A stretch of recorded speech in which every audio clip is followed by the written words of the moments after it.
Hello everyone, welcome back.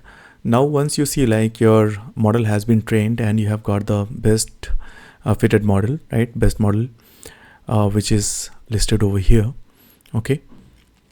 Then you can deploy that model, right? Just simply go to the models plus child job and you will see the model which has been finalized. Then you can click on the deploy and you can choose out of these three. You can choose the real endpoint, batch endpoint, or web service.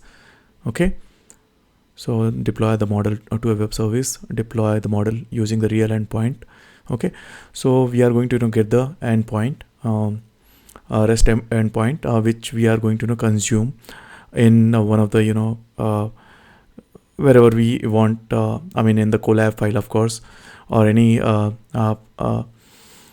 anywhere like where we want to see the model giving me the prediction for my data set. Okay, so I'll click on a real-time endpoint, and then here if it is giving me the error, right, I can go ahead and choose the instance as 1.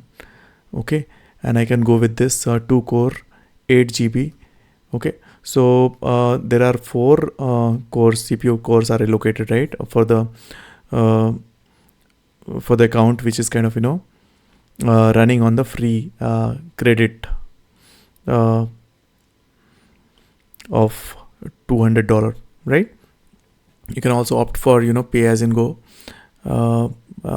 subscription, but for now let us go with this virtual machine, whatever is available for us. You can also select like out of these available a quota, right, when you have a pay as you go subscription.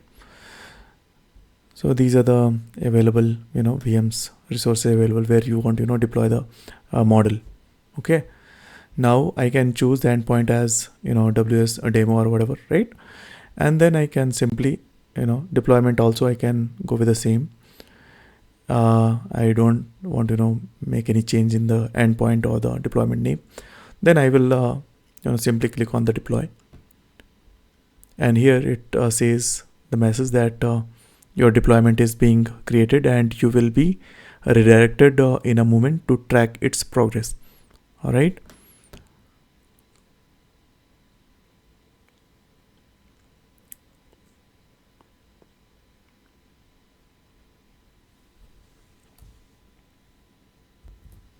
So now we can see that our model has been deployed, right? Model deployment is successfully triggered. Now the next is like we can go to the endpoint. Okay, we have here the endpoint. This is that model list, and this is the endpoint basically, and this is the one which we had just deployed, okay, to that VM, whichever was coming in the deployment window dialog. Now I will go and I will select the model. Okay, and I have selected. So now you need to just click here, and if the deployment has been provisioned, you will see the REST endpoint. Okay, now it is provisioning. There should be no error, and see you are getting some REST endpoint. Okay, and the public network access is enabled. Provisioning state, it is still provisioning, and it should be succeeded, right? You can also wait for this deployment and this to get more accurate data, but for now like your deployment has been successfully triggered and you have got the endpoint also, Swagger URI and REST endpoint. So this is that. Now if I click here,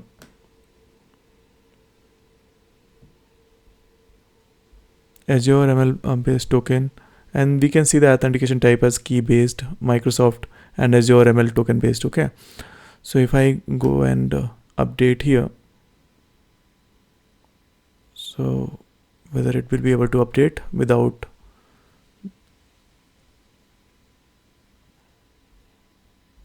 okay, Now there is no update. I mean, this is still in provisioning state.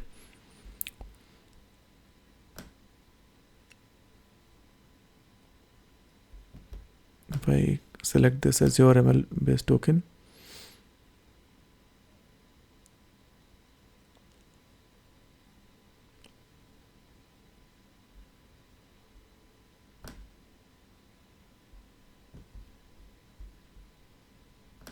so it is still in the provisioning state, and this one is like endpoint attribute has been okay. So let us change it to key based, and once again, and we will fail to update the authentication type. Okay.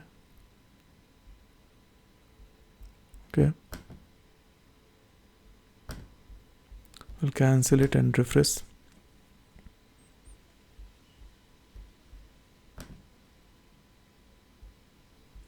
It has changed to AML.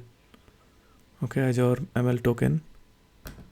Now let us change it back to key based.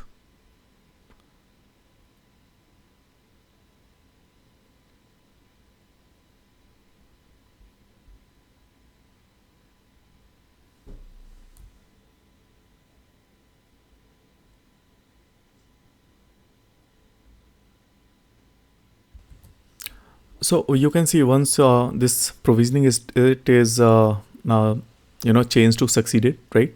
You will see the options to then test, consume. Okay, so this particular part is done, and we have got the endpoint also. Okay, all you have to do is to just go and click on the consume and see the primary key and the secondary key. Okay, so that's it from this video, and in the next video we'll see how to consume this endpoint. Okay, how to use this model. Okay, thank you.